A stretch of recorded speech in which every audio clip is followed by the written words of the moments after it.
An honor to be with you today. I invite you to bow your heads and hearts and join with me in a spirit of prayer. Oh, Heavenly Father, we are grateful to you. Thank you, O Lord, for the life that you have given to us. Thank you for the beautiful part of the world to which you've called us. Thank you, O Lord, for the elected officials who are serving this area of the world. We pray that you would give them wisdom and understanding, that you'd guide their decision-making processes. We pray for our community and ask that you would bless this area.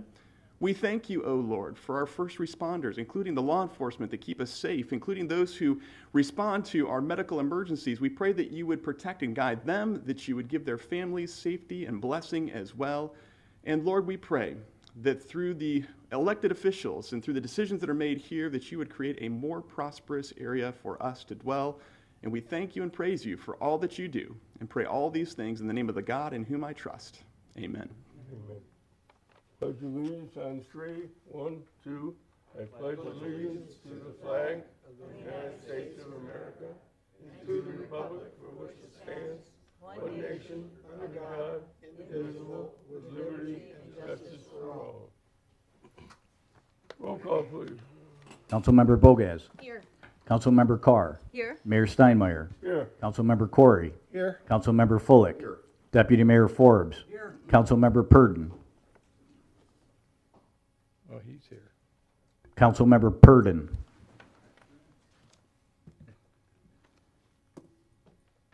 He was here. Yeah, Councilmember Purdon was here, and since he is attending remotely, we would ask for a motion to allow him. Motion to approve. Second. Roll call, please. Councilmember Bogas. Aye. Councilmember Carr. Aye. Mayor Steinmeier. Aye. Councilmember Corey. Aye. Councilmember Fullick. Deputy Mayor Forbes. Aye. Councilmember Purdon. Okay, now, Mayor's welcome. We're all glad we're here. You're here.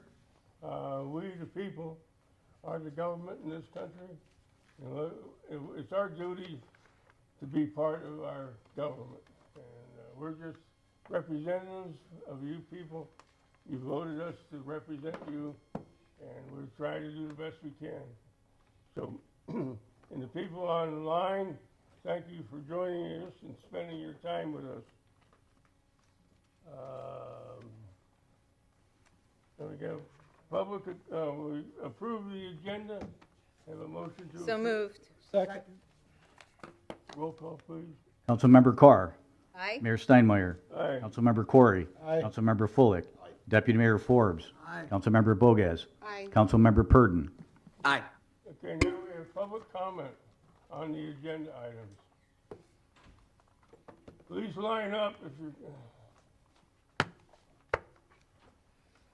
Hello, Mr. Mayor. Hello, City Council. My name is Kyle Moran. I first moved to Bonita Springs 30 years ago, now about 31 years ago, actually. Spent about every day in the downtown. And I'm addressing agenda items 8D and HF, both of which relate to holiday celebrations in the downtown. And I'd like to urge you to move forward with those celebrations. I think the evidence why is in the many, many thousands of folks that attended our July 4th events and appeared to have a phenomenal time. So a huge thanks to you on City Council and your phenomenal staff with Arlene Hunter and Matt Feeney, and particularly to Laura Taylor for really spearheading a fantastic event that was a big effort by our city, and our citizens responded by turning out in droves. And that dream of a better downtown for all of us has never seemed closer, and it's really critical for our city. We have a city with a growing, dynamic, diverse population, but we have very key areas of our economy that have not kept pace with that growth. And if you look at data like U.S. Census Bureau data, this is evidently clear, and I'll give you a couple examples. The city of Bonita Springs has a population 3 times the size of the city of Naples. Our median income is within a third of theirs. However, their food and accommodations economy, so read hotels and restaurants, is 3 times the size of Bonita Springs. So to recap, we are 3 times their population. Our median income is around their median income, but their food and hotel economy is 3 times the size of ours. That's not the only example. If you look at Sarasota, Sarasota has a population that is nearly identical, within a couple hundred people, to the city of Bonita Springs.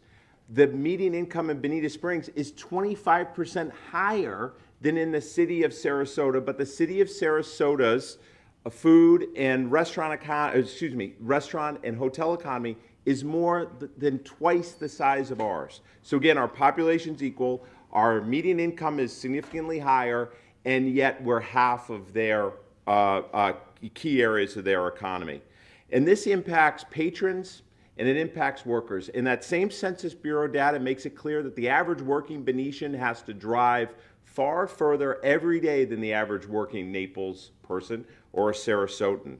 So we have great citizens in this city, but they need the culture, community, and commerce that are equally as great. And it will not happen behind the walls of gated communities. It will not happen in strip malls that are being torn apart by Amazon and Walmart. It won't happen on Hickory Boulevard, which thankfully is protected from over-commercialization that you see along a lot of beach areas. It must happen in our key commercial district, the area that has been the key commercial district of this city for over 100 years. So please continue to support the conditions for local entrepreneurs and local citizens to thrive in that downtown. You've done incredible work. You've made incredible visionary investments, and they're happening. Please continue to support it by calming the traffic, particularly that heavy through truck traffic. Think about how, like other areas of Lee County and in Naples and in Sarasota, we get the fast-moving e-bikes off the sidewalks and onto the streets. And think about continuing to support great events in our downtown, like that incredible July 4th event and the events that are represented in agenda items 8D and 8H. It's really key for the health and welfare of our citizens and for building a city that is truly self-sustaining. Thank you very much.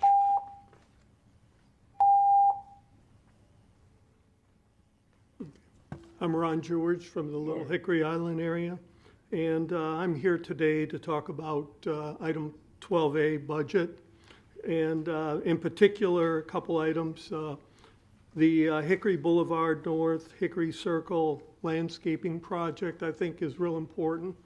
We have about 2.5 miles of city Bonita Beach frontage that the city has, and we're like 40 square miles, I believe the city is. And I think the beach is obviously one of the jewels of Bonita Springs. So I know the budget has about $550,000 in for this project. And considering our capital budget, if I read it right, it's about a little over $20 million. I think this is a very wise investment for the city to take the time. We really don't have much presence on the beach, right? We have the park and that one, basically, Bonita Boulevard corridor near Access 10. And so I think we really need to take the time and the money to improve that area. The other thing I was going to say is the sheriff coverage increase. I agree with that. I think, we need to make sure that we get ample coverage in Bonita Springs, and I think, keep studying it though to ensure that the ratio doesn't get out of hand, number of residents versus the amount of coverage. So I agree with that. So that's all I have to say. Thank you.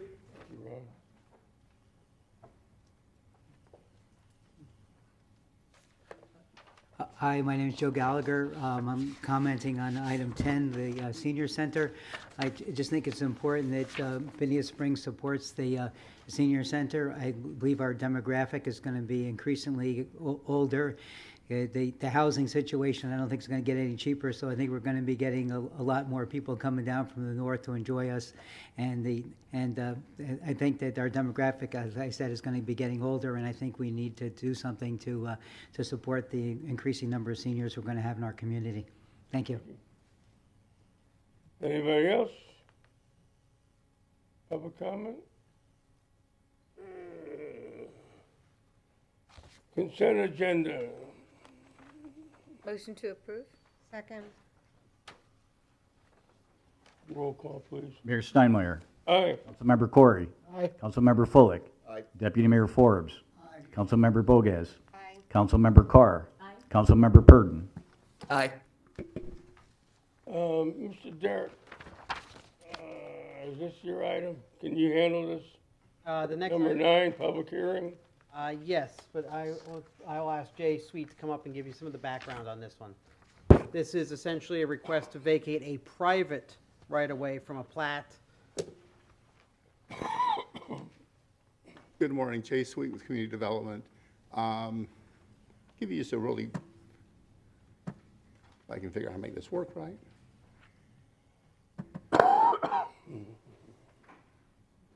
There we go. Guys, get the slideshow.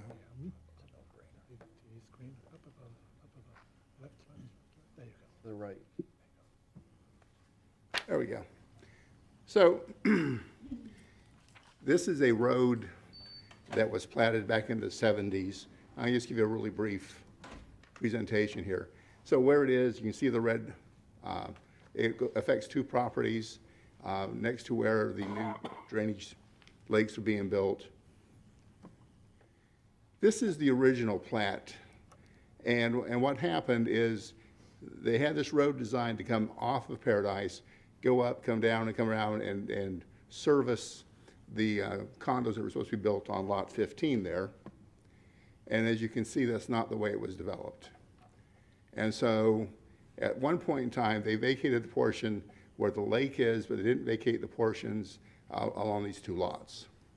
And so across these 2 lots, there is this road which it affects how they set back. It affects what they can do in their backyard, whether it's a pool or a shed or what have you. And there is no need for it. We, of all the utilities that were contacted, the only concern was from Bonita Springs Utilities. There is a 10-foot utility easement that runs alongside, and then this road goes over it. And the concern was to make sure that utility easement was not vacated. And so in the legal description, there's a disclaimer at the bottom that says this description is limited to the private road right-of-way only. All other easements, including but not limited to the public utility easement at the same location, remain intact and in full force and effect. And so we've protected Bonita Springs Utilities.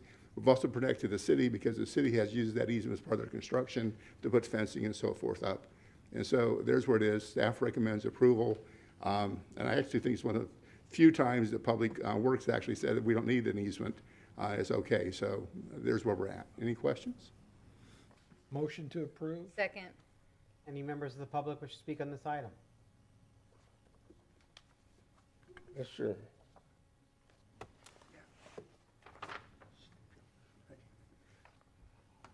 I'm Steve Young. I have one of those lots, and we just recently moved to Bonita Springs and bought that house, knowing that it was there, but it was pretty obvious that that road only affects 2 properties, me and my neighbor, who he filled me in that he's been trying to have it removed for a long time, but didn't want to write a check.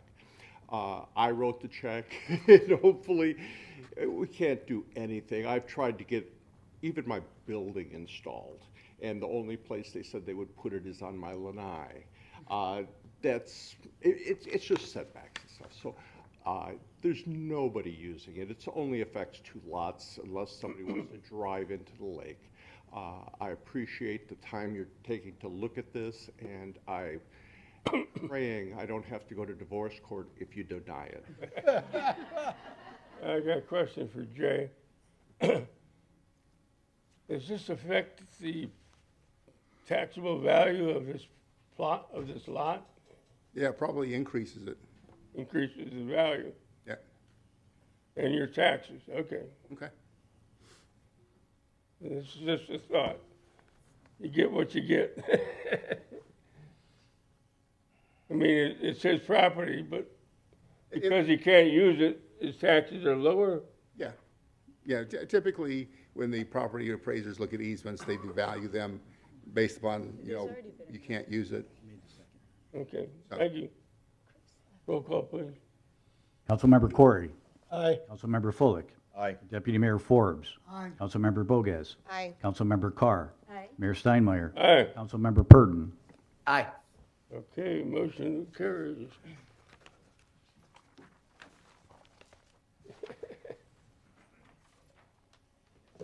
Let's see, Mayor and Council members' items. Bonita Springs Senior Center, Mr. Corey, please.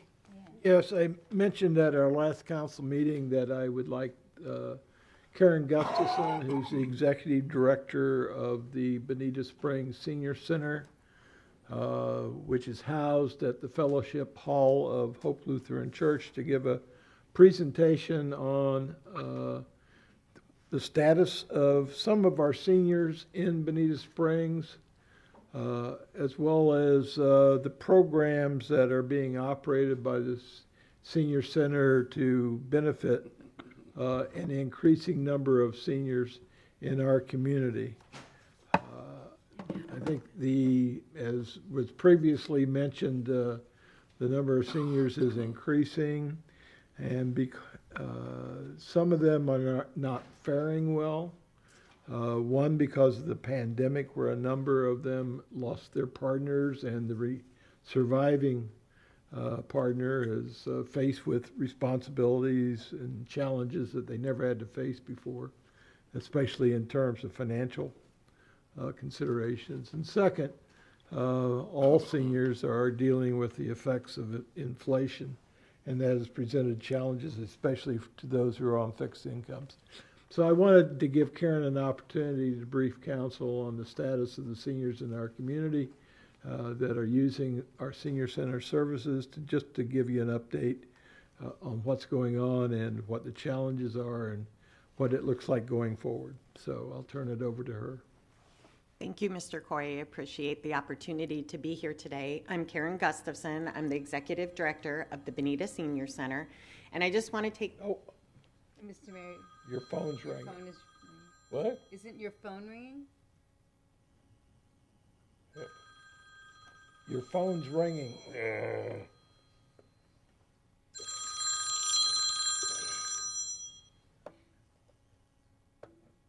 Technology. Go ahead. Okay, thank you very much. And thank you to the council for hearing me today and letting us present some of the great work that we're doing in the community of Bonita Springs. I just want to briefly introduce our board that is here.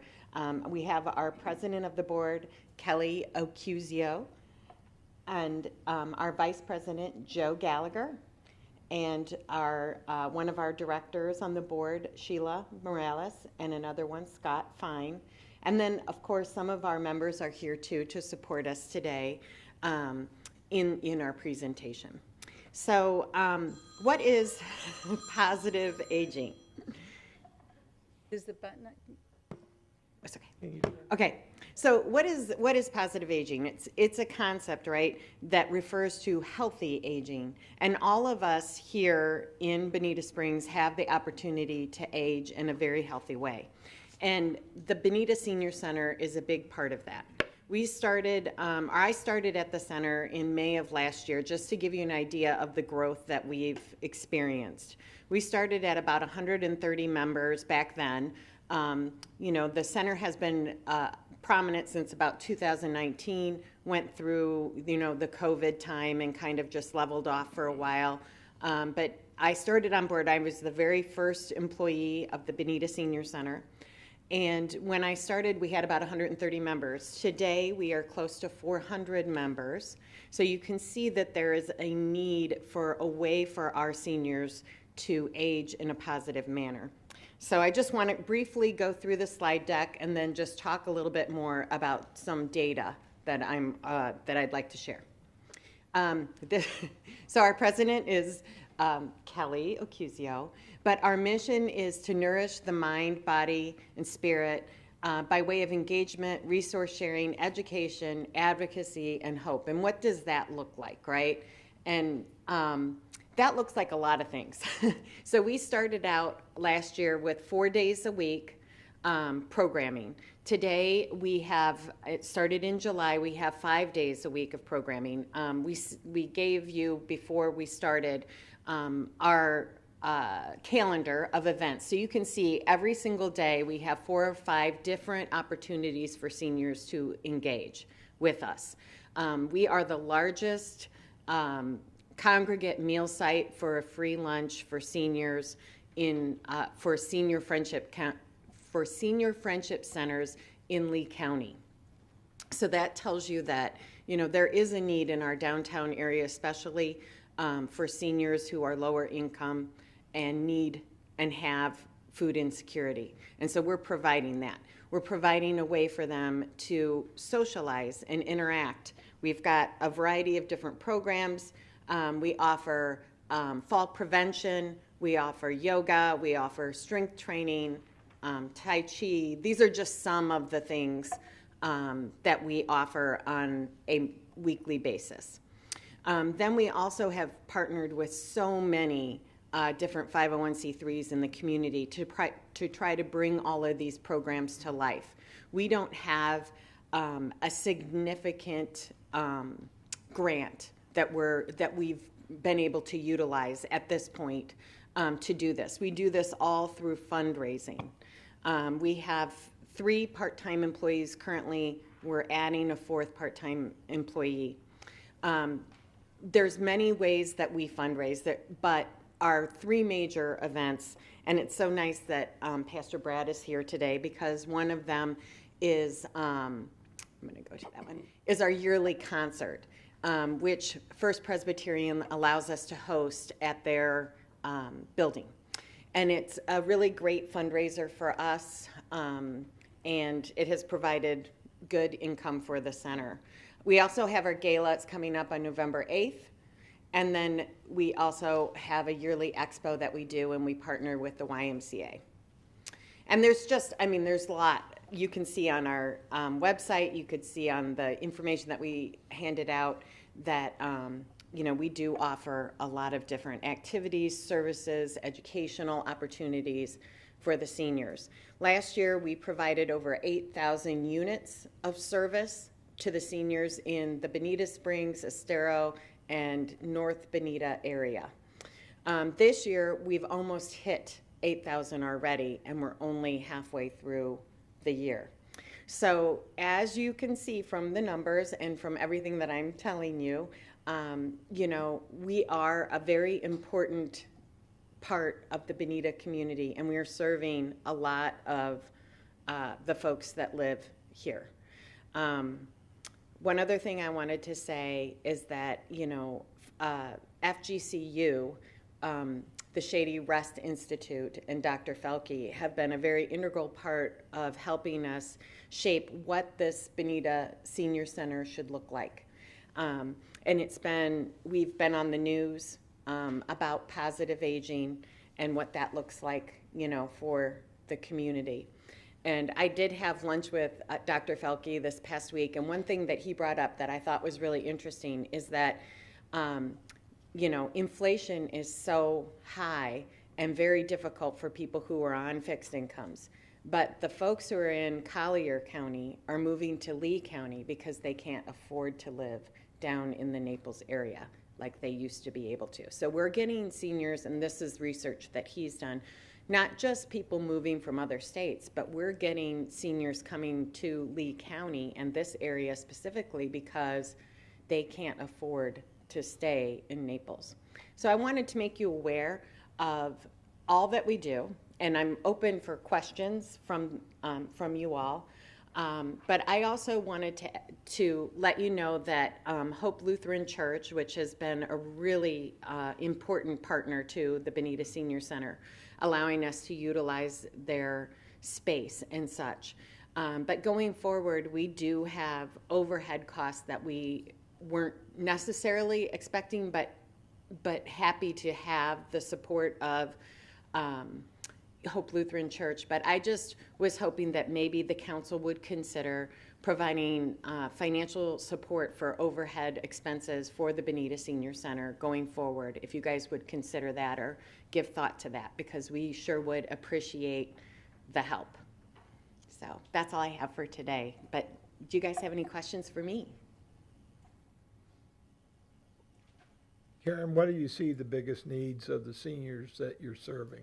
I think the biggest need is that there's isolation and loneliness, and seniors feel like they're not important anymore. They get to an age where they actually feel like they're invisible to the population.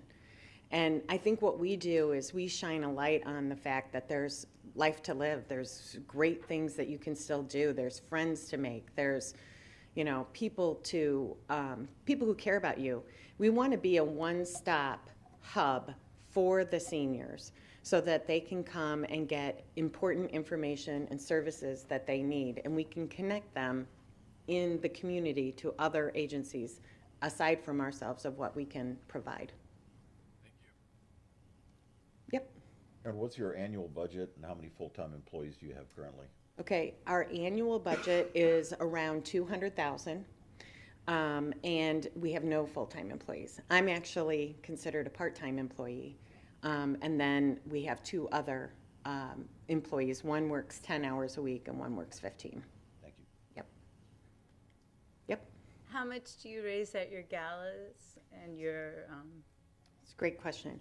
So last year at our gala, we raised about $100,000. Like after, we paid all of our expenses. So we netted about $100,000. On the concert, we netted about $20,000. And the expo, we netted about $13,000. And then we also do charge $40 a year for a membership fee, $75 for a couple. And then we do receive private donations and, other income. We just are starting today, actually, as our first bingo. So it's going to be an ongoing fundraiser for the center every Wednesday afternoon. So we're trying to keep the lights on. We're trying to, provide these great services. And every week we gain at least 2 or 3 new members. So it's definitely growing. And how many paying members do you have? Almost 400. Wow. Yeah. Yes. United Way is involved? So, oh yeah, that's great. I forgot to say that. That's a big deal. Yeah, it really is. So next year, starting in January, we've been approved to be a United Way agency. And we were picked one of 3 new agencies out of about 35 applications that they received this year. So I think that is really gives us some credibility too and some standing, as well as with the American Red Cross. The American Red Cross has asked us to be a shelter area for the Bonita Springs area. It wouldn't just be for the seniors, but to utilize our space for that. So we're working through that process right now, too. Thank you very much. Did you? Yeah, just real quick, I'm assuming transportation's not provided for any of the seniors. They have to get there by themselves. Yes, currently. We just also partnered with the Community Consortium for, they have the Meals on Wheels program. So they provide our Friday lunch for the seniors because we just added that. But their transportation, if needed, we would be able to ask them to provide a meal out to somebody who was homebound or, maybe was injured for a short period of time, and we could still provide meals. Yeah. Karen, you might mention that even though we've been approved for United Way, it's not a huge sum of money that they've given us in our first allocation. Yes. So our first allocation is $10,000, which is really great. As long as we're a good steward of the money, you can ask for more in the coming years, is my understanding. So yeah. So we're just, we're getting by, but we're definitely providing so many different opportunities for seniors to feel important. And I read that seniors actually live 7.5 years longer than people who negatively perceive aging. So if we continue this positive aging, 7.5 years longer, that is a huge statistic, I feel like. That's a lot of time. Just being a part of something and feeling good. I think that's awesome. Well, thank you. Yes. Thank you. And thank you for the opportunity. I really appreciate it.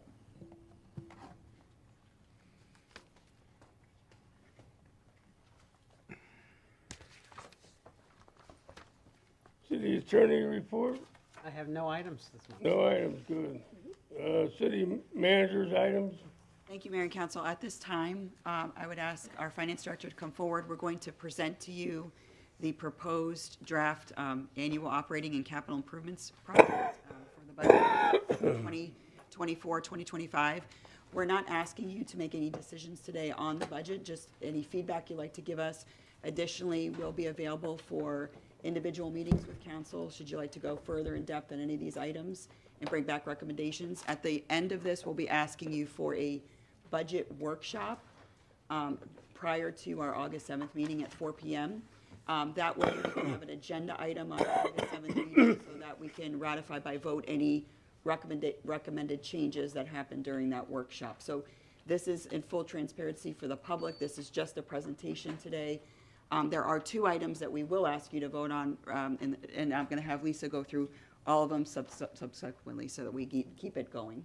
Is this budget ready for the public? Can the public? Yes, the public has access full access to it. online? It's online right now. Yes, yes. Okay, so.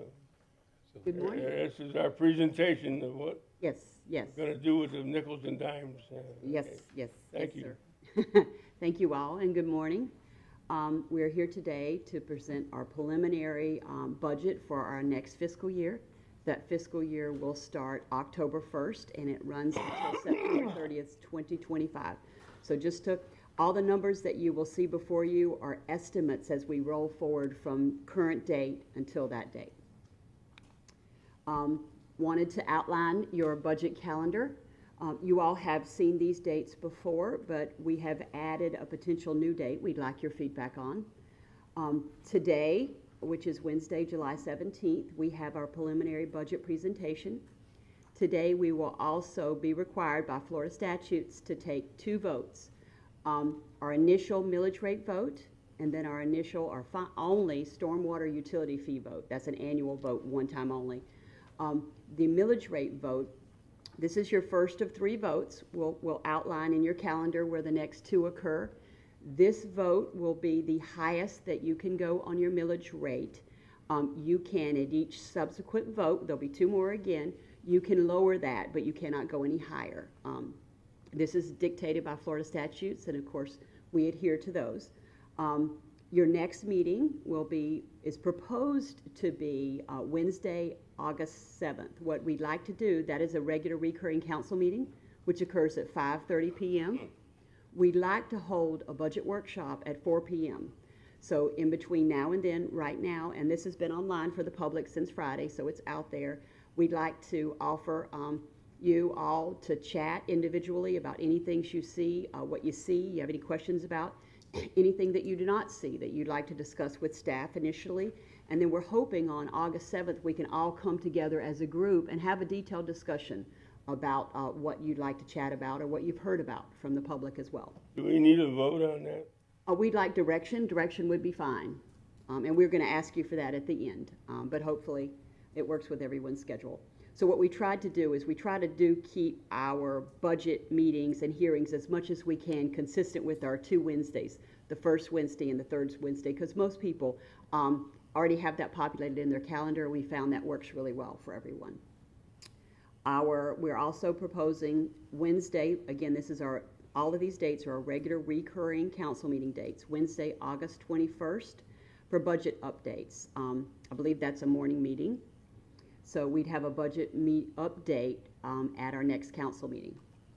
Wednesday, September 4th, by Florida statute, we're required to have 2 public hearings in the month of September. Florida statute dictates when we can have them and actually which time of day and which date we can select. So we've selected these dates and times to comply with that. Wednesday, September 4th at 5:30, we will have our tentative budget hearing.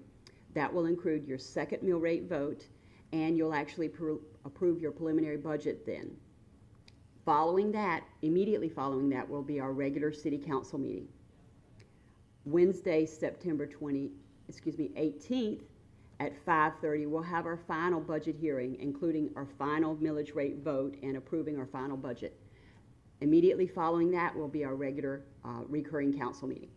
So just for, that's Yes. a change, because typically that's a morning meeting, so we want to Exactly. confirm that that's all right for Thank you. everyone to move that meeting to the evening. Yeah, thank you very much. I do think we talked about this last time we get together, but for everyone else who's listening and normally attends, that will be a change from a day meeting to a night meeting. Thank you very much, Arlene.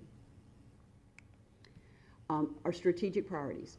The draft budget that you have before you, and it's out online, is based upon the following strategic priorities that have been approved. Number 1, improving stormwater management. Number 2, transportation. Number 3, community aesthetics. 4, environmental protection. 5, strengthening and enhancing city finances. 6, strengthening and enhancing council relations. 7, governmental transparency.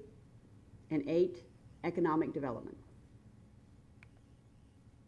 This draft is also based upon the following: a millage rate of 0.8173, which is your current rate in the current fiscal year, and also a storm utility fee at the current rate. Revenues by categories.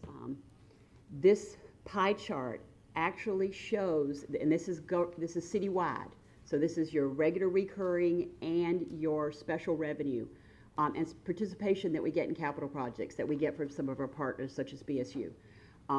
So this is actually a very healthy, diverse pie chart for a municipality. As you can see, our largest one there is our ad valorem taxes at about 33%. Some of the others we'll chat as we go through some of the future slides, but things that we receive such as grant revenues. Our grant revenues are primarily capital improvement projects. That means they're one-time only grants. They're not operating grants. So those tend to spike and ebb as we apply for and receive grants, and then actually as we build those things that we are granted the funds for. Expenditures by function, and all of these graphs for everyone are actually in your packet, so you'll be able to see those. And I know they're a little small here, and I apologize, but the state requires us to assign functions to each of our activities.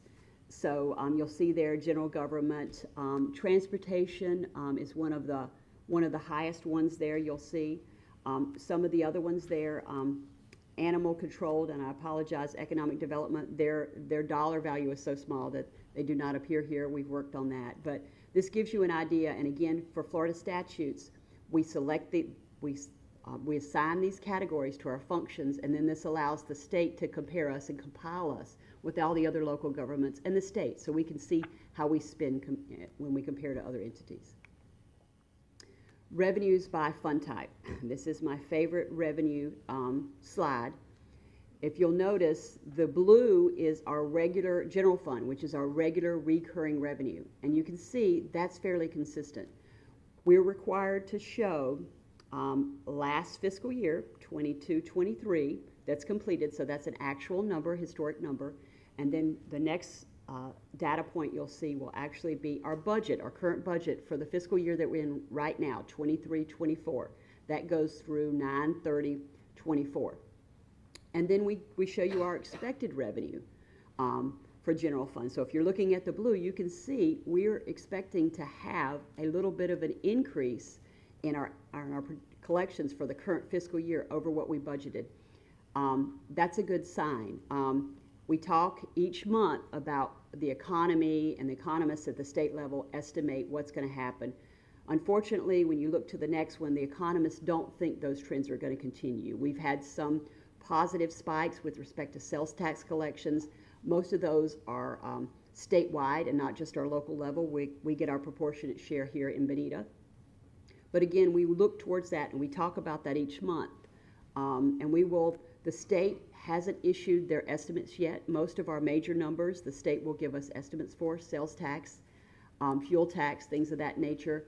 They'll issue them in August, and that's part of our budget updates. So each time I come before you, when we have new data from the state, we'll take the estimates that we have in our budget, which are based on historic collection data and the quarterly data we've been receiving from the state, and we'll compare them to what the economists say. And if we need to make adjustments, we will as we move forward.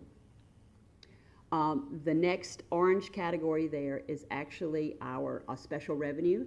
The reason that that varies so widely for all these data points is because those are capital projects grants.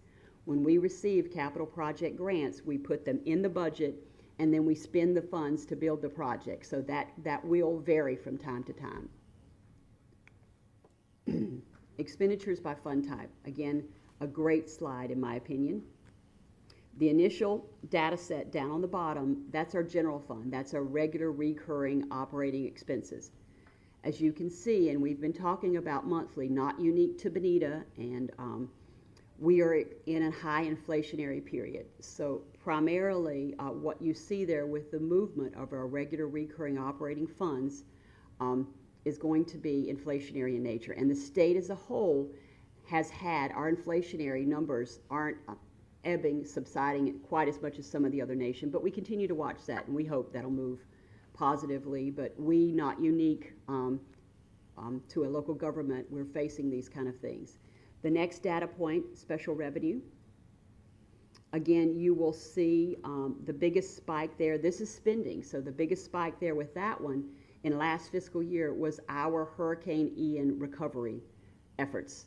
I have a slide coming up that's going to show you where we stand there with respect to our reimbursement process through FEMA.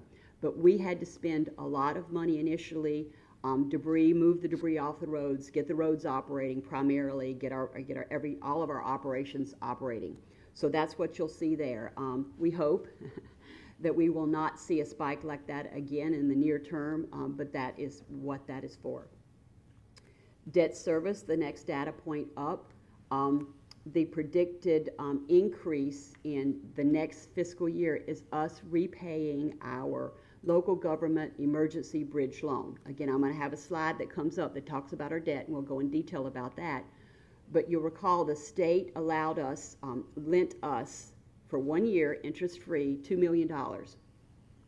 So that is sitting in the bank, and that is authorized to be used to operate, for operating services only, not capital. But that way, if we should have a hurricane or some sort of unanticipated need for operating while our reserves are still lower than the budgeted amounts because of we funded Ian expenses for it, we'll be able to utilize that. But we're going to pay it back next year, and that's what you're seeing there. Within the 12 months interest-free, absent anything happening, we're going to pay that back. The last data point there, capital projects. That's the expenditures for capital projects, and again, the spikes primarily have to do with grant-funded capital projects. Hurricane Ian impact on our 2024 real estate taxable values. Our just values, now the just value is the value that the property appraiser sets by Florida statute that closely aligns with market value.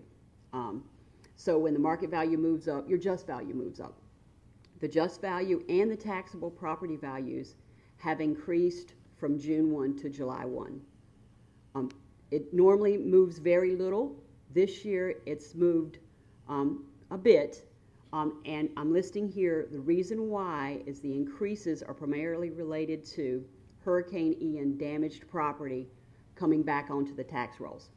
Now, I spoke to a representative of the property appraiser before our last meeting, and I spoke to them again this week just to confirm. And while that point is so important, is while we see these increases typically mean a robust real estate market. People are paying more for their homes. People are selling their homes at a higher rate. That's not the case in this instance. We all know, I'm not a real estate expert. I don't claim to be.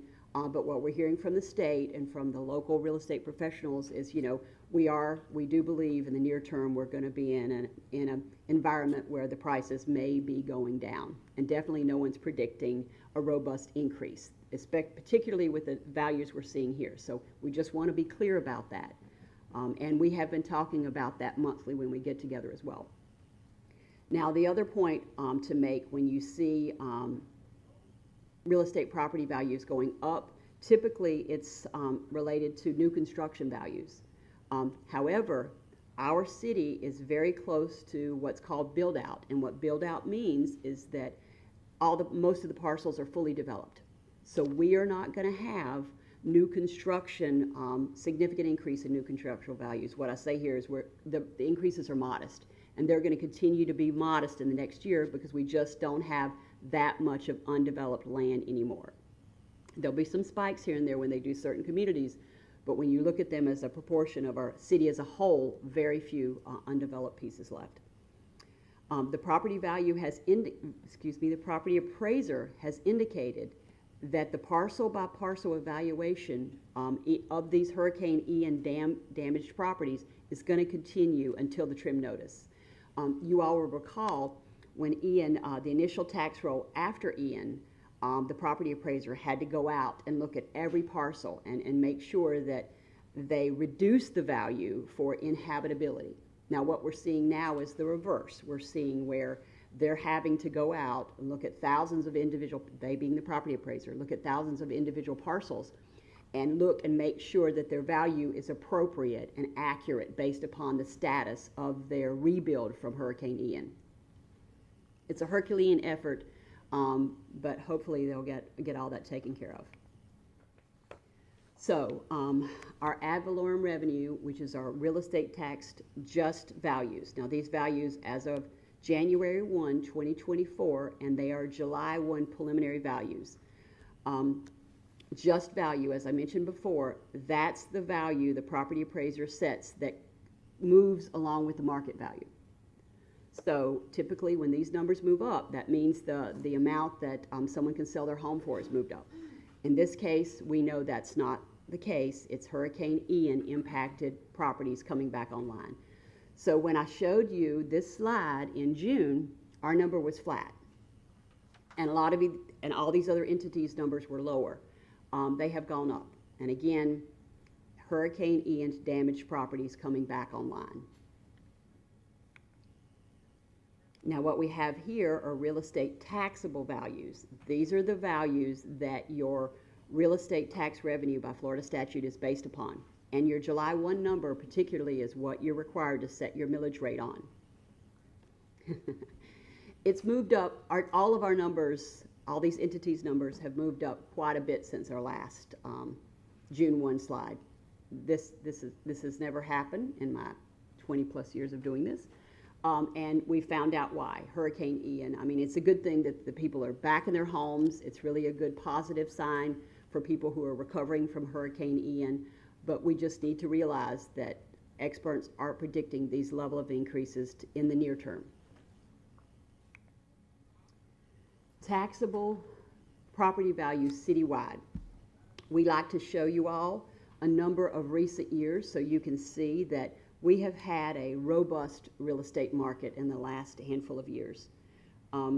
This last year, next fiscal year that we're looking at, it is a little bit of a surprise, but again, a good thing that these Hurricane Ian damaged properties can be inhabitable now.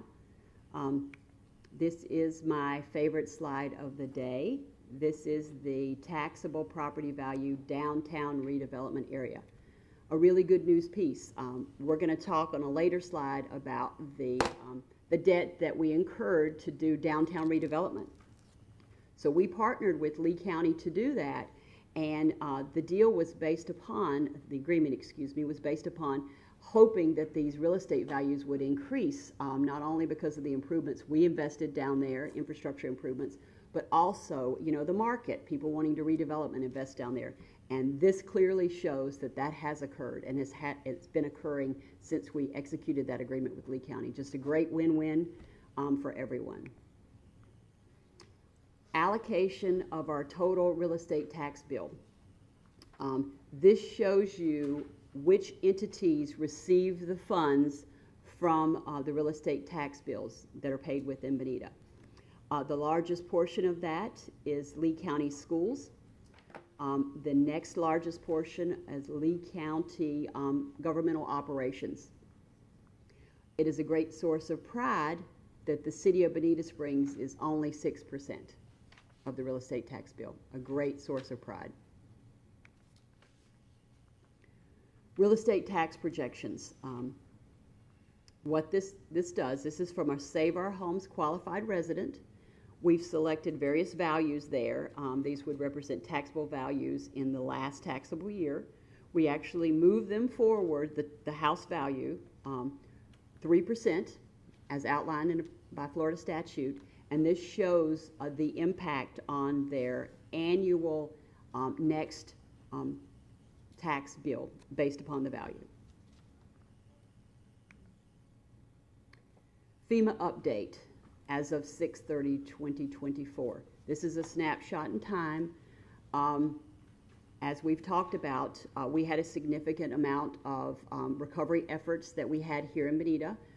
We as a city are required to pay for that initially, and then we are allowed to apply for reimbursement for FEMA. We know that that takes a significant amount of time. It's a year and a half to 2 years, generally speaking, until we get our initial debris money, and then the other projects, as we do them, we get them. So as we talked about with Hurricane Irma, it was 5 to 6 years before we finished that whole reimbursement process. That being said, let's look at where we are right now. Now, our reserves listed on this slide, these are reserves that are in place for this current budget year, 23-24. That was what you approved last year at this time. So $6.4 million. Our Hurricane Ian activity to date, the expenditures, I stress that these are just expenditures to date. And as we continue with some of our rebuilding efforts and our reconstruction efforts, this number will increase. It's $9.6 million. Now we have received, the state was a great partner this year. They allowed us to do, for our debris, we received 50% expedited funds almost immediately. That was such a great thing to have for our cash flow purposes. So that's included in here, and we've received most of our debris money as of date. So between FEMA and insurance, we received some insurance proceeds, $6.6 million. That leaves $3 million right now that the city has expended that we have not been reimbursed for. So therefore, that was funded by our reserves. So our reserves at this point are about $3.4 million. That being said, the item down at the bottom, our local government emergency bridge loan, again, a function of the state. They did a great job by lending us all. We were so hard hit by Ian. All the entities in our area qualified this loan and received their proportionate share of money. So we have $2 million sitting in the bank right now that if we should have a need as we head through this hurricane season, we could utilize that money to help us pay for our operating expenses. Yes, sir. That's $3 million. Is that going to be reimbursed? We are going through the process. I do have to say, nothing is ever guaranteed with the federal government and particularly FEMA. But it's possible. We hope. We don't have any reason to think it will not be. However, just keep in mind with everything that they do, FEMA gets into great detail with respect to each project and looks at it. Can it be mitigated? Does it qualify for this or that? So they go through a thorough review of each project. But we don't have any, we don't anticipate or know of any reason why we would not qualify for reimbursement. Okay, thank you. You're welcome. I'm very close to the end. Thank you all so much for your patience. We show you each budget year a history of our unassigned fund balance. The top 3 number lines there you have not seen before.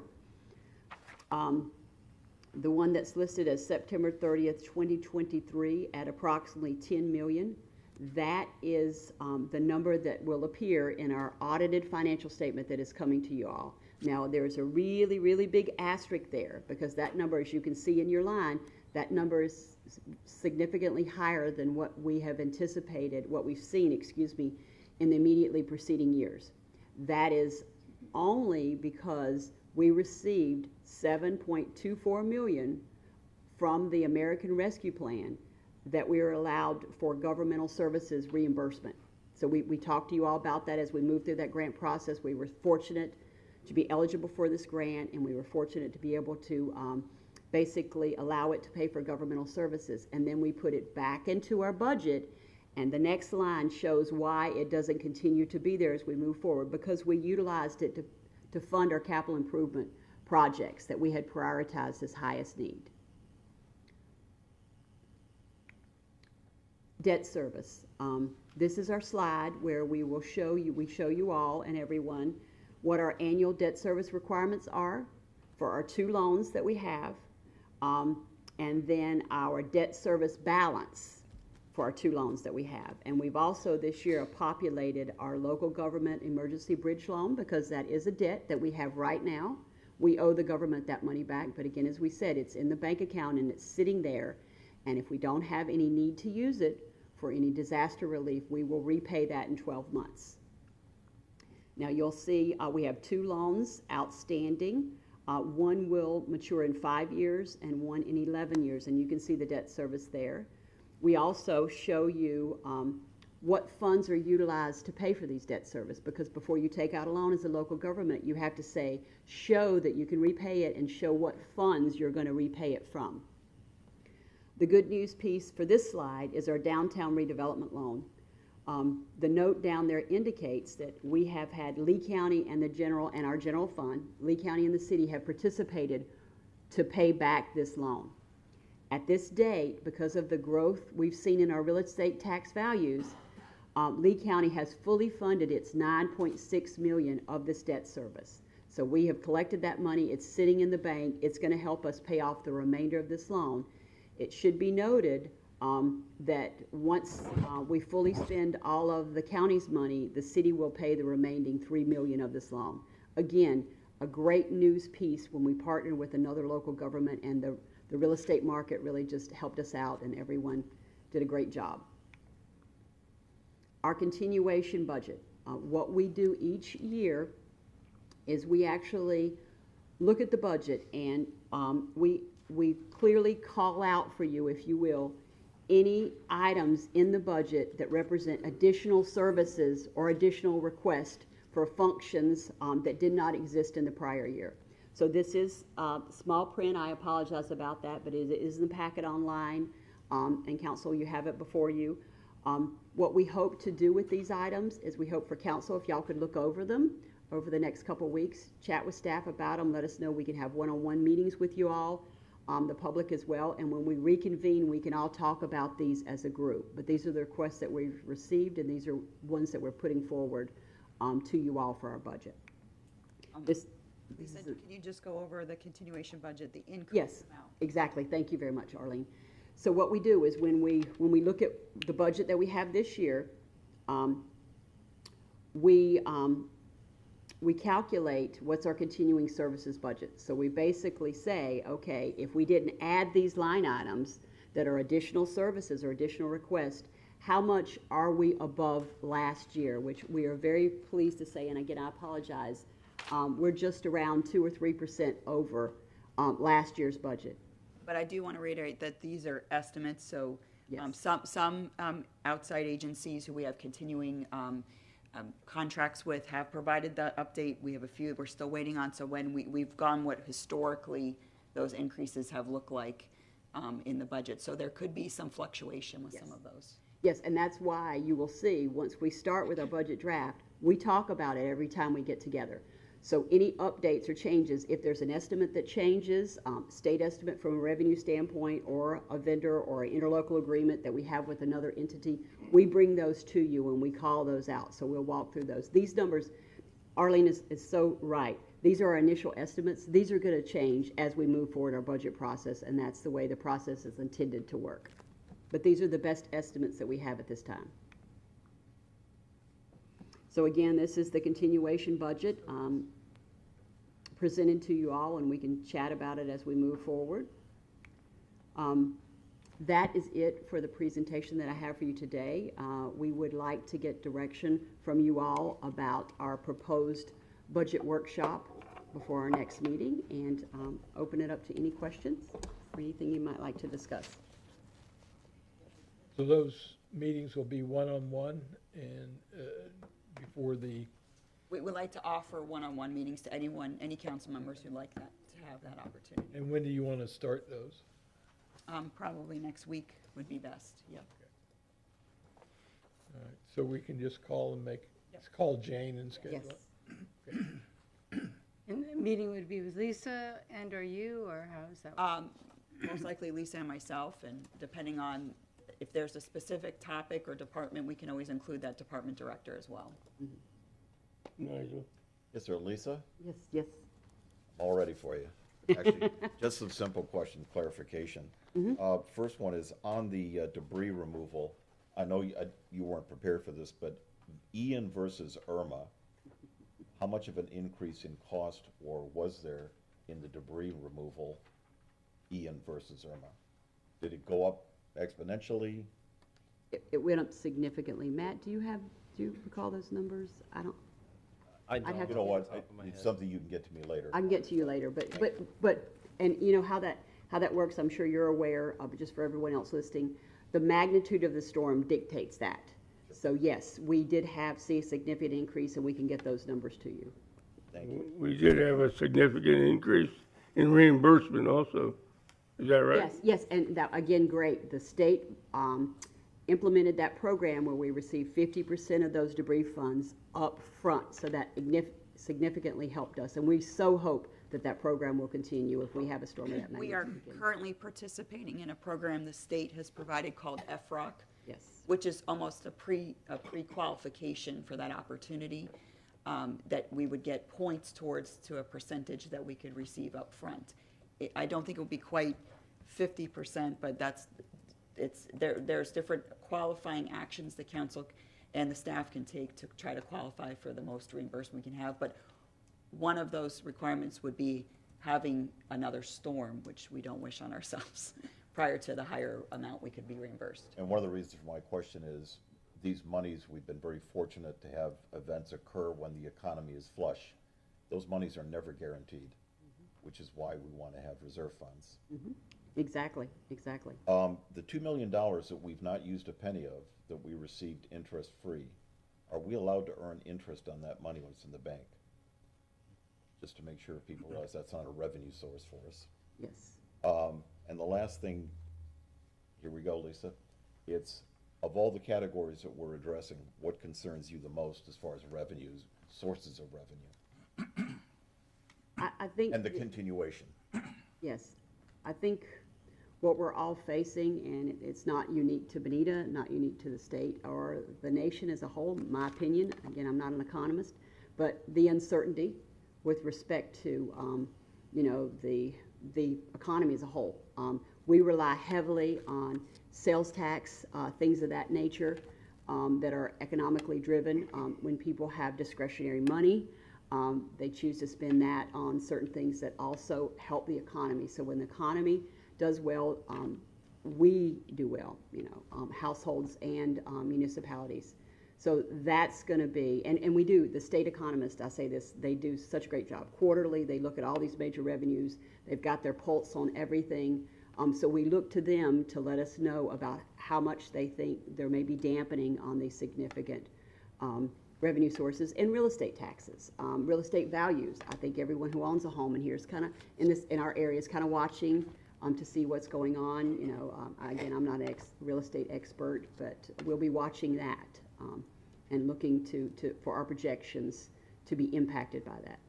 I think also one thing we'll be keeping an eye on is the future development, the melting ice cube, your impact fees of the future, as well as the building permits, because we do use that revenue to fund certain departments. So we're going to have to look a little bit closer and be a little bit more creative of how we continue to keep our level of service with the amount of new growth that we have as well, because we are approaching now that peak that we've talked about for a long time about build out. Well, and I think the home supply issue, and these are real numbers, so as far as home supply, the actual numbers on new homes, they now have a 9-month supply nationally of new homes, but only about a 3.5 month supply of current homes. That may be good for our folks here locally who have been competing against new home builders. But again, that number means that things are starting to flatten out as far as values. Yes, yes, yes. And Arlene, great point about the building fees and the new construction. The sales tax reimbursement is derived from the whole state's sales tax, or is that on the local economy? Our sales tax is collections are based upon a state formula that's dictated, that's quite complicated, but simply put, generally speaking, Lee County as a whole gets their, the sales tax that's collected there, and we as a city get a proportionate share based on our population. From the So county. almost everything we get from the state level, sales tax included, gas tax, that's generally speaking, population can drive it. Gas tax have lane miles, other things like that, but population drives our sales tax with respect to what percentage we receive here in Lee County, in Bonita and Lee County. Yes, Fred? Yeah, I have some comments and questions. What's the date in September that we have to set the final trim? Let's go back. Pardon? It would be your second, it'll be the third Wednesday in September. So the final millage rate vote will be Wednesday, September 18th at 5:30. And we are asking you to make that an evening council. Evening meeting. And we're supposed to set an initial trim today? We're setting, so you'll see right there, Wednesday, the Okay, then 17th. I got a couple other questions. Some of them are going to be for Matt. Okay, sure. In Irma and in Ian, didn't we have to spend money that we normally wouldn't spend that was not eligible for reimbursement? Well, that happens in any storm. Right. I mean, not everything is 100% eligible. Well, that's my point, though, is that whatever we look at that number that we spent that's reimbursable, there's a bunch of money on top of it, depending on the storm, how much that may be. It can be significant. I know in Irma it was a significant number. Well, the thing to keep in mind too with FEMA is they do not, they reimburse 100% very limitedly. Now. That's, and that changes from time to time. So as we move, exactly, from storm to storm. Let me get to the main point. We've had a presentation today asking the city for money for the senior center. Doesn't mean we're going to give it to them, but we've had that proposal. Some of the members of the council typically during the budget cycle come up with projects that the staff did not put in the budget. Now that puts us in a position that we either have to not do a project that staff thought we should do, or we don't do the project as proposed. I think we'd be making a foolish mistake today to do what I think will happen, which is to set the trim at what it is today.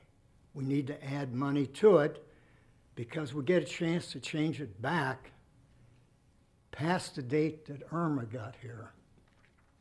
And we don't know what's going to happen.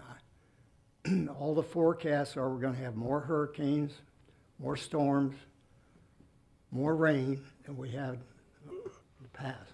So I would urge council to temporarily raise the trim with the idea that if nothing happens, we can always bring it back that last date, which is after when most of the time we've been hit by hurricane.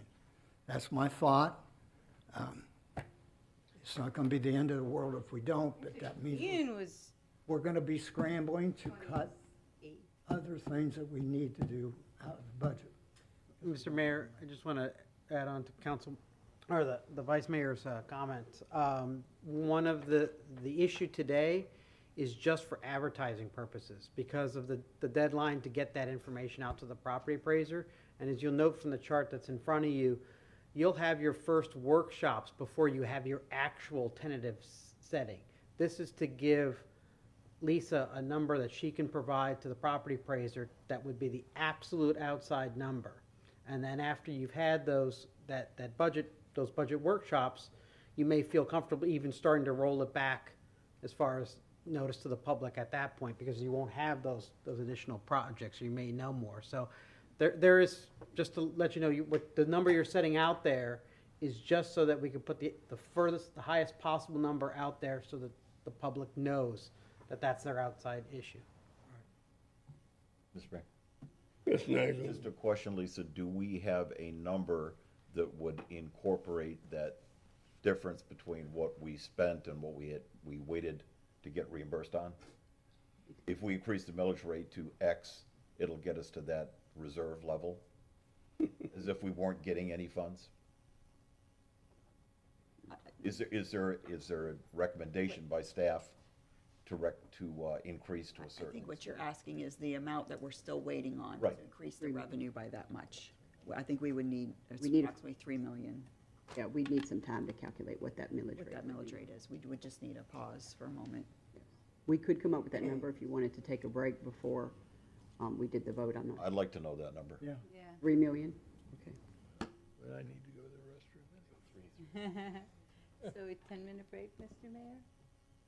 We're requesting. Well, my comment is, these people have been destroyed by the storm, and now we're gonna come in and ask them to pay even more for us to sit up here and say, oh, we can use this money here, we can use this money there. Let's give people a break. We are giving them a break. We're gonna keep with the same millage rate we have last year. We got money left over. We got millions of dollars sitting in the bank.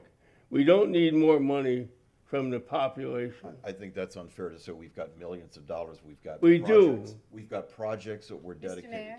to. To say to the public that we've got millions of dollars in reserves, it's not accurate. What if we have one more? We have millions of dollars reserved for different projects. If we have one storm, those reserves are gone. One storm.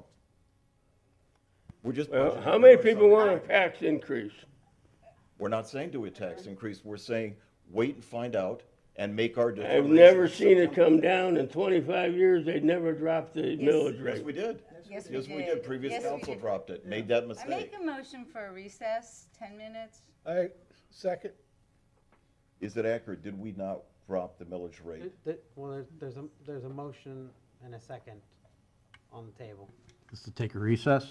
Councilmember Fullick, Aye. Deputy Mayor Forbes. Councilmember Bogas. Aye. Councilmember Carr. Mayor Steinmeier. Aye. Councilmember Corey. Aye. Councilmember Purdon. Aye.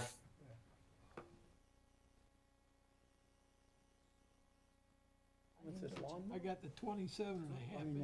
I'm just having to pull the contract. You ready, Arlene? Here she comes. Here she comes. Okay. We call this meeting back to order. Hello. So, Hello. so you know, 3 accountants in the back room crunching some numbers. I get to deliver them, but it was a team effort. So, as directed, in order to generate $3 million in revenue, the mill rate would need to be 0.9946. And we did. We have, that's our first initial, that was the direction. We did calculate some other options if council. Sure. So Lisa, can you go over the 2 million? Yes, we did prepare some other ones. So for 2 million additional revenue dollars, the mill rate would be 93130. We did a few more.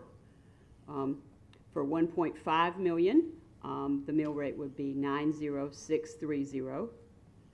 For 1 million, it would be 87420.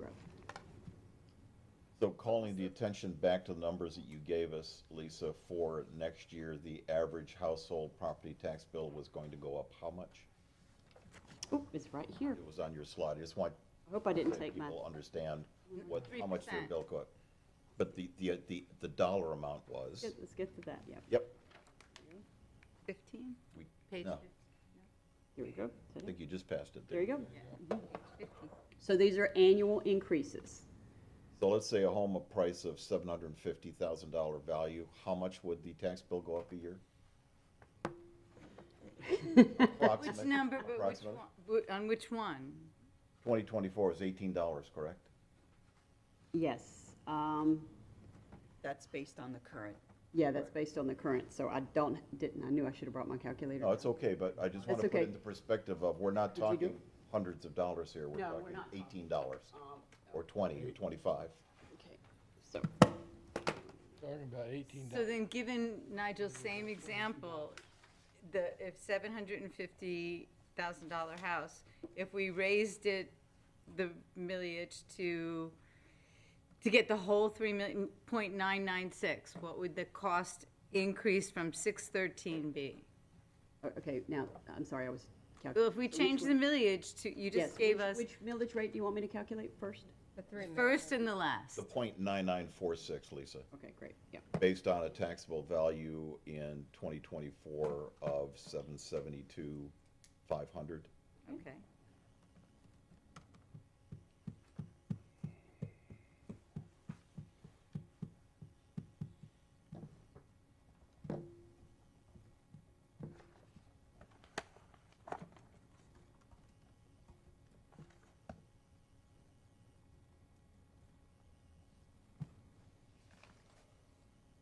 And of course, an accountant, I'm gonna double check it.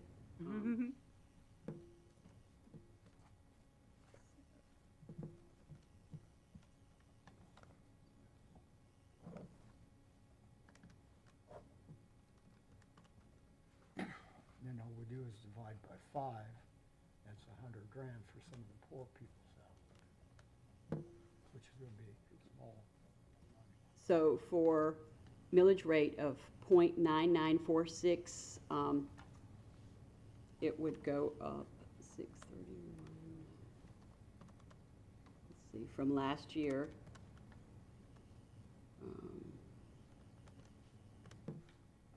$155 a year.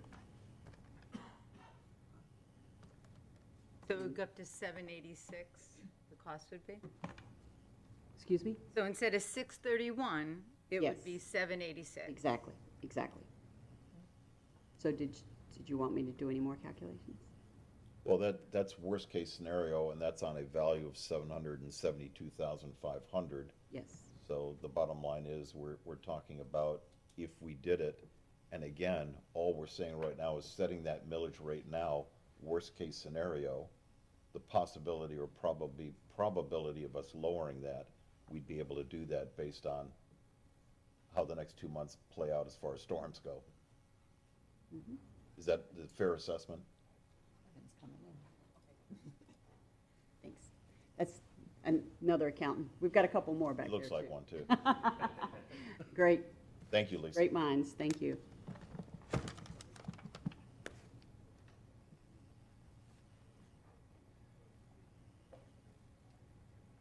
I don't have any other questions. Lisa? We spoke this week about the grant money that over the last couple of years, we had like 65 million and all this. We have been blessed, yes. And we still have that money, right? Well, how the grant agreements work, we get a legal agreement, a grant agreement, and they agree to reimburse us for a capital project as outlined in the grant. So we spend the money first, and then we get reimbursed. But my understanding is all those grant agreements are still in place. Yes, and we're progressing through those. Some of those require match as well.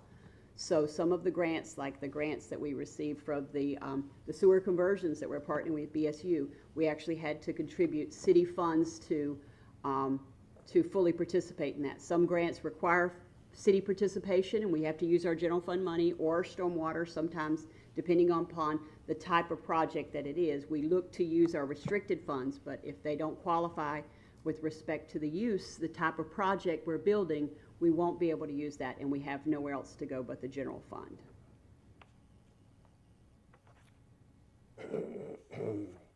Okay, I'm looking at the last page in your booklet here.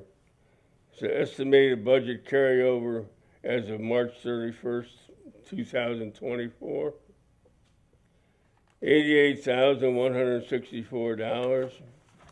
This is for the vehicle major repairs and replacement.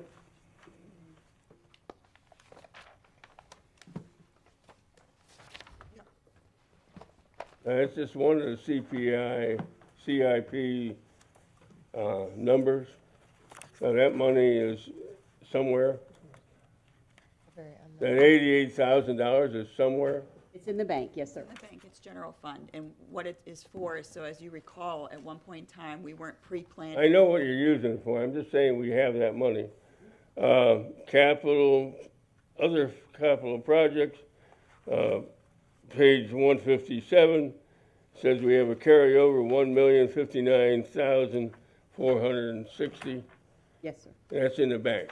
We have this millions of dollars that Nigel doesn't know that we have. Hey, excuse me, I'm sorry, sir. what did you say, Mayor? Point of order. I do know what we have. I'm saying is we don't have millions. It's already allocated out. We're looking to spend that money for projects that this council has already approved. But we do have millions of dollars. Well, so what? What's your point, Mayor? I don't think we ought to raise the taxes. We're not. We're voting whether or not we want to raise the millage rate right now so that we can go and meet with staff on the projects that we're going to do and then decide if we even need to raise it. But if we don't do it today, we can't raise it in a month or two, especially after we have a storm. We can do nothing. Well, I'll guarantee you're not going to lower it. Oh, well, I'll take that bet. Yeah, Well, I'll take the it fact back. that you know that what we're going to do is amazing to me. It's amazing that you want to raise the taxes. It's I didn't say I possibility. I did not say I wanted to raise taxes, Mayor. I never said that. You already figured out you want to spend it. I'm sorry. Deputy Mayor, could you step in? I didn't say I wanted to raise taxes. That's not what I said, Mayor. What did I say? You're just setting up to raise the taxes. No, sir, I'm not. You sound like you're campaigning right now is what it sounds like you're doing. But all I'm trying to do is. working for the people. The people. We all the are. The people have been devastated by the storm. Thousands and thousands of dollars to rebuild these houses. I know because I live in one of them. So do I, Mayor. Okay. So now you're saying that maybe we can find a way to spend more money. No, it's not what I said, Mayor, and if you were listening, I was listening. And understand. apparently not, and maybe understand. Comprehending. I know what you're saying. Why I just is- don't think you're going to Why do other members of this council understand what I'm saying? What I I say? don't think you're going to raise. I don't think you're going to lower the rate. Because you got $3 million extra. Oh, no, we can put this project. Can I make a motion, please? No. Can I make a motion to raise it to the .9946? Second. Second. Any other Roll call, comments? please. Motion on the floor in a second. Deputy Mayor Forbes. Aye. Councilmember Bogas. Aye. Councilmember Carr. Aye. Mayor Steinmeier. No. Councilmember Corey. Aye. Councilmember Fullick. Aye. Councilmember Purdon. No. No. The motion carries 5-2. Me and Rick. Okay.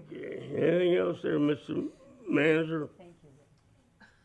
Yes, thank you. We do need to move to item 12C, which is a resolution to establish the fiscal year 2024-2025 annual stormwater assessment. We are not proposing a change in the rate. Motion to approve. Second. Any comment? Roll call, please. Councilmember Bogas. Aye. Councilmember Carr. Aye. Mayor Steinmeier. Aye. Councilmember Corey. Aye. Councilmember Fullick. Aye. Deputy Mayor Forbes. Aye. Councilmember Purdon. Yes, City Manager, anything else? Yes, thank you. Did Purdon? Wait, did Jesse? Purdon? Never. Councilmember Purdon. Jesse? Never. Never. No, that's a no. Thank you. Jesse, we're keeping the stormwater management the same. So you're voting no? That's what I heard. Yes, no. What I'm voting no on the water tax. Okay. Thank you. Thank you, Mayor and Council. The other items I'd like to provide you with a brief update on is at this. I'm sorry. Laura, did you have further commentary on my question? Well, it didn't answer the question, but okay. Okay, so here, I'm pretty confused. So I think what we're voting on is the water tax. I'm voting no. So if there's still confusion, let me know and I can clear it up. Okay, we can move on then. Thank you, Mayor and Council. I just want to provide a brief update regarding our FEMA CRS progress. As of last week, we forwarded you a correspondence from the Region 4 Director that we would be hearing sometime around the same time this week. I did confirm with Lee County they have not received any updates, and as of this time, I have not received any updates as well. We did want to let you know that we are continuing, not being asked to, but we are continuing to provide status updates on the sites that were originally identified. Some of them have come in for permits for compliance. Some of them are still moving through the code enforcement process. So as those updates come in, we are providing those electronically and asking for confirmation that they have been received. And we did receive confirmation from the representatives of FEMA that they were received. Additionally, we are working with our consultants to pursue our CRS August 1st deadline for recertification. We have not been guaranteed we'll be allowed that recertification, but we are progressing as if we are, and we will submit everything prior to the due date as if we were in our regular system process. I did want to let you all know that Councilmember Corey and the chair of BSU and staff members met together with community development staff and a representative from Public Works to discuss future capital improvement projects and coordination.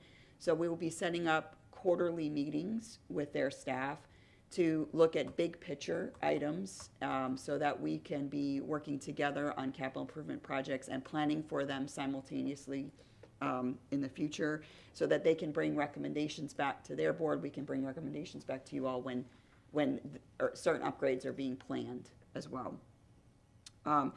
Rails to Trails, there was a grant application submitted yesterday by Lee County on behalf of Lee County, the city of Bonita Springs, Collier County, and the village of Estero. We did provide a letter, which will be circulating the mayor's sign for the match of the $1.2 million. And then we did clarify, there was some question regarding what our match was. 1.2 was what the council authorized for acquisition. We did let them know that there's an additional $5 million. That's, and what we may want clarification on the budget as we move forward is that is specifically for Sun Trail connectivity. So that does not just mean the Burt Trail. That means should opportunities become available to council regarding Sun Trail period, which is also the trail that goes along from Estero Island from Fort Myers Beach to Bonita, you have an opportunity for any infrastructure with that as well. So, but we only committed the 1.2 in the grant project. And then the last thing I just wanted to mention was we did have a very successful 4th of July. We appreciate all of staff efforts, and I would like to thank our partners, Lee County Sheriff's Office, as well as the Rotary Club, who was assisted, as well as Bonita Springs Fire, all of which we had very minor incidences. I think the most concerning was the heat, but there was complete communication between all of our agencies and full support from everyone during the event. It was very good, very good. Thank you. Let's see. Mayor and council reports? Yes. Mr. Mayor, first and foremost, I would like to figuratively and literally thank God for watching over President Donald J. Trump. 4th of July was amazing, and Laura and her team were great. The parade in the morning, got to tune down, cut back on the water. Okay, people were getting actually hurt, the force of the water. And if it happens next year, I suspect there won't be any water. I mean, big buckets, hoses, dumping in cars. I knew someone whose car's electrical panel went out. So we don't have to, the guns are fun, but going over the top is not cool. And several people have already said they won't be coming and attending if this is the policy. So let's just keep it fun. You know, we don't want to go from one extreme to none. And on Saturday, the fire department in Bonita had, along with Estero and North Collier, come in and they hung a car off of a building and simulated as if a car was over an overpass. So underneath was water, and they propelled down. It was super cool. learned so much. They gave us tour. Well, I was with Stephanie Kissinger, who's a new commissioner there, and they gave us tours of their engines and explained the differences. And I tell you, we have some talented firefighters in all counties, all municipalities around us. So it was very interesting. They're doing it again Saturday, so that different groups can come in and practice together. So that's what I have, sir. Okay. Jamie? Yes, and I also just pray for former President Trump and his family and the families that are all involved for the attempt assassination. It's hard to believe that that's happening here, and you know, I just pray that the rest of the election goes smoother than what it is going now. And the 4th of July, great success. The parade was a lot of fun. Yes, it was drenched a lot of time, but you know, the kids, I love seeing the kids and the smiling and handing out the candy and the water guns. You know, I think the kids having them and spraying you, I mean, it's all in good fun.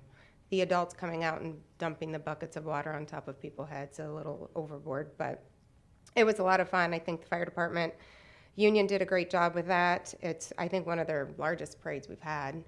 So I think that was great. And to Laura and her staff and everybody that helped work on the evening event. The drone show was absolutely amazing. The attendance was just phenomenal. How many people were there lining up the railroad tracks, just everywhere.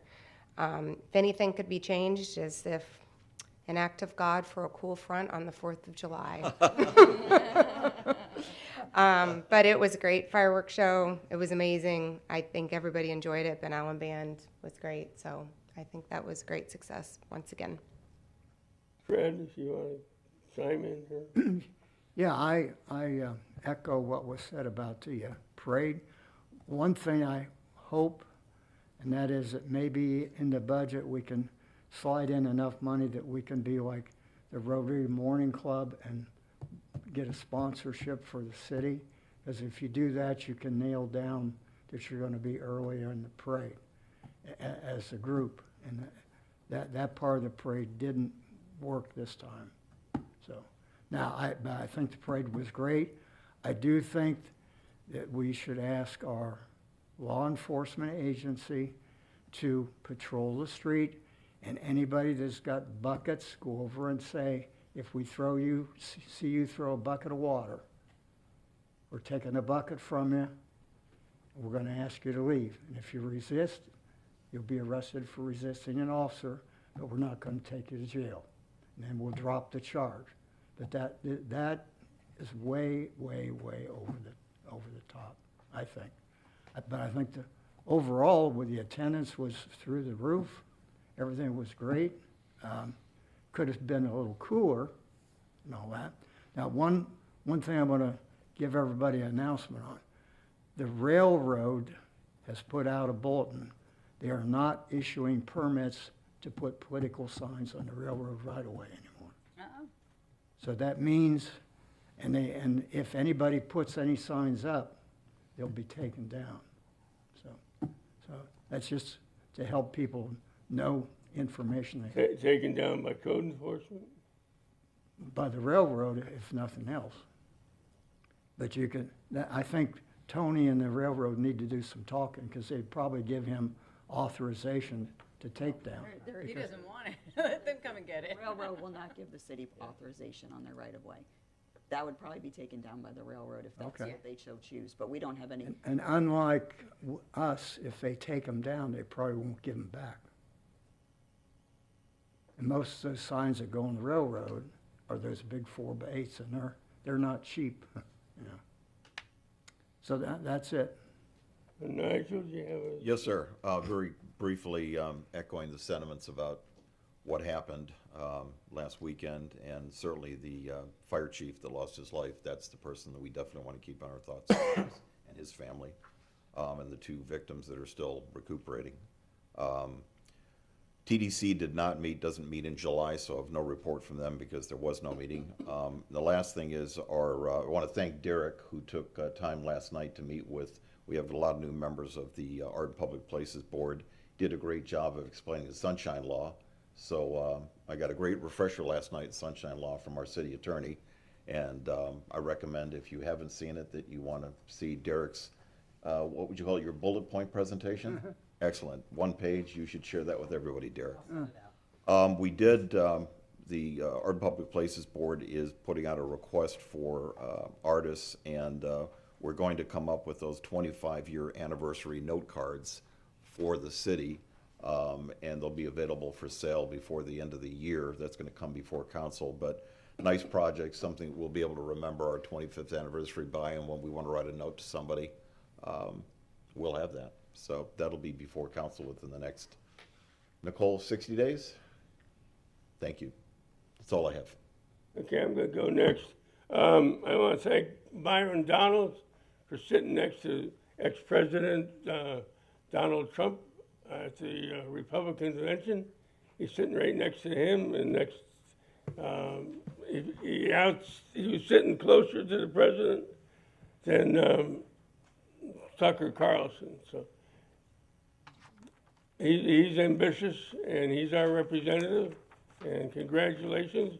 And I think Jesse was up there, is still up there. Yeah. And so we're represented in our federal government. So yes, Chris, please. Yeah, to return this to a nonpartisan discussion, I want to thank John Jenkins and Andy Coble and Richard Gardner, who's the chairman of the board of Bonita Springs Utilities, for meeting with myself and Arlene and John Dulmer and Jackie Jensen. I think it was a good meeting. Richard and Andy spoke to me after the meeting was over. I was definitely working in an area that I don't have a whole lot of expertise in, other than I realize that with our development in downtown especially, we need to make sure we're coordinating between the city and Bonita Springs Utilities to make life a little bit easier for those that are trying to establish businesses, build properties downtown, and so forth. And to that extent, I think it was a success, and they admitted that it was a success themselves, and so we're looking forward to having these quarterly meetings to keep this going. I too think we need to bring down the rhetoric in the campaigns and in the elections. You know, sometimes if you attack the other guy enough, there are going to be those people on the fringe that are going to react to that and try to take action on their own, and that's what we witnessed Saturday evening in Butler, Pennsylvania. And so it's my hope that the tone of the election will improve. If not, somebody's going to get hurt, and worse than what happened to President Trump on Saturday evening. I think there's a better way to go about it, and I just hope that it shows up in this election as well as our own council election. So I would want to express that thought as well. So that's all I have, Mayor. Okay. Jesse, you got any public comment for us? Yes, sir. Real quick, I just wanted to echo everybody's thoughts on both President Trump and 4th of July. I think 4th of July was absolutely awesome. I've been getting nonstop comments from people out in the public about what a great time they had and how we had, you know, what they're seeing as the best 4th of July celebration in Southwest Florida, which, you know, hats off to staff and everybody who made that happen. The firefighters did such an excellent job. I would love to entertain the discussion with the firefighters about reintegrating bed races into the 4th of July celebration. A lot of you may remember that's something that was kind of been part of our history for a long time. Pretty cool event. So maybe we can have discussion with them, maybe through Jamie. There's potential reasons they can't do it, but maybe that discussion can be had. I would say also I would love to get with staff, just on some budget issues. Both Chris, Corey, and myself have discussed, cellular coverage and Wi-Fi, within the city for a long time. So I just want to make sure, for that we're appropriately set up to act this year if we would like to do that. There's a couple places within the city where we have some lines that I believe could go underground potentially. They're, both at Marnie Fields and west of 41 over by the beach. Those are longer term projects that would be, funded by multiple folks. But, I just would like to see if hypothetically there's something we might want to do there in regards to placeholding or starting movement in that direction. Other than that, I just want to say, everybody have a great week. Sorry I'm not there in person, but I look forward to getting back to Bonita soon. Thanks. Very good. Thank you, Jesse. All right, how about public comment? Okay, Ron. Ron George, still from Little Hickory Island. I just wanted to comment real quickly about the budget and the ad valorem tax. You all put a ceiling on it now, and I think you really got to give your accountants time to run the numbers, because when I do some of this in my head, I can see a potential increase of 20-some% per person for the city ad valorem portion. So let them do the numbers, and you can come back and hopefully establish in a very organized fashion a good proposal for the future. So, thanks. Any other public comment? The next meeting is August 7th at 5:30 in the evening in the chamber here. Mayor, 4 p.m. will be our workshop, our budget workshop. On the 7th? Yes. August 7th will be a 4 p.m. budget workshop and then a 5:30 p.m. council meeting. You're right. It's right. I stand corrected. Thank you. We're adjourned.